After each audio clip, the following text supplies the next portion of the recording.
Hello everyone and welcome to Pause for Parents, Mindfulness Lesson 7. Let me just share my screen with you.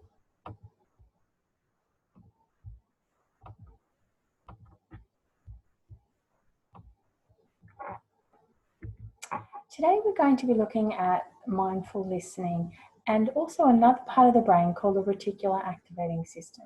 And I'll talk you through that in a minute. But first of all, mindful listening. Now, like I've said before in previous videos, when you put the word mindfulness in front of something, it means that you're paying attention on purpose in the present moment. So when we are mindfully listening, we are really focusing on what the speaker is saying and how they are saying it, and taking that information in and processing it so we understand what they're communicating. Not only can we mindfully listen to people talking, but we can also mindfully listen to our surroundings and music and TV and all those sorts of different things. This is a great poster to help us look at listening in a different way. So when others speak, it's easy for you to let your thoughts wander. With mindful listening, you keep yourself in the present moment and you have a much richer, more meaningful conversation. So this poster identifies 3 different steps to do when you're mindfully listening. First of all is to clear your mind with some deep breaths, which is always handy. Breathing is with us wherever we go. And then as the person talks, listen carefully and notice what they're saying and how they're saying it.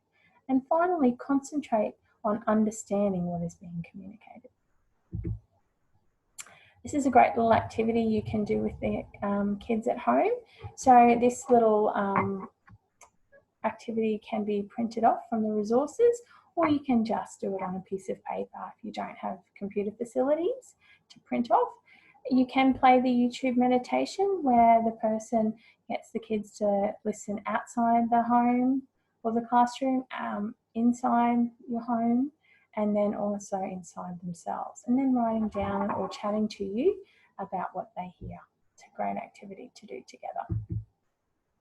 Now, the Reticular Activating System, it's the 4th part of the brain that the Pause program teaches, and it's a very thin blue tube that you see in the brainstem. So the light blue tube that you see identified as the RAS, that's the part in the brainstem. So if we go back to our hand model of the brain, there's our amygdala, our prefrontal cortex.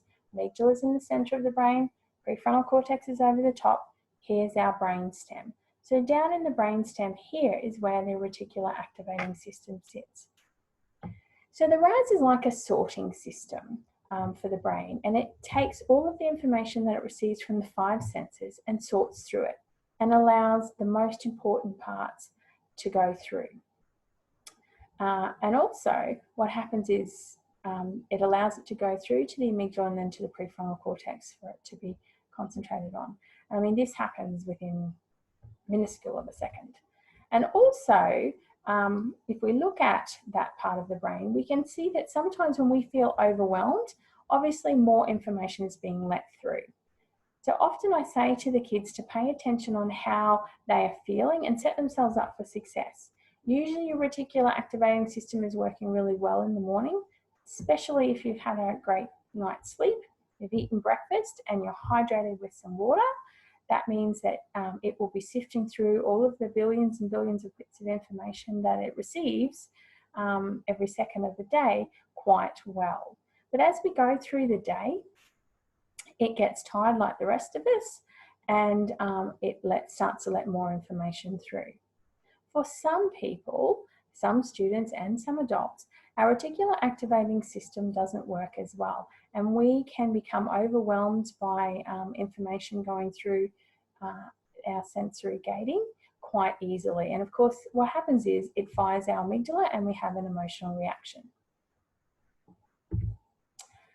When I was teaching the kids in my 2 pilot schools, I took it a little bit further to help them understand how this works. They were both farming communities, so I used the cattle yards as an example. So if you have a look at the picture with no animals in it, you can see that there's little designated corrals before the cattle go up the race and to the crush. So I would say to the kids that each one of those little corrals would have information being the cows, representing eyes, ears, nose, mouth, and touch. And one at a time, the cow, piece of information, goes up the race and gets up to the crush. And now the farmer was using the crush as a gate.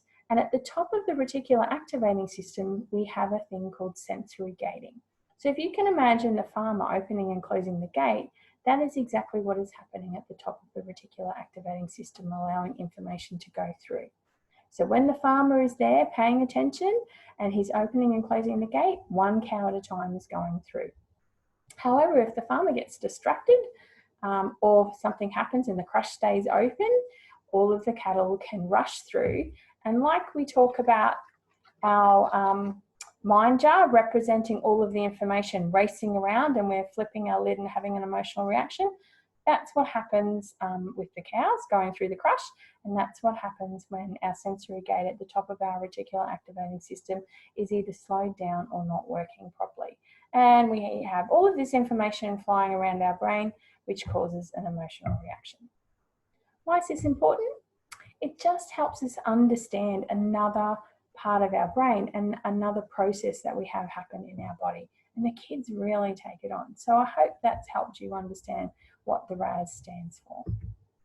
Here's a little poster that's in the work booklet for the students, the resource kit, and a little listening activity that you can fill in with them. Thanks very much for having me today. I hope you enjoyed learning about mindful listening and the reticular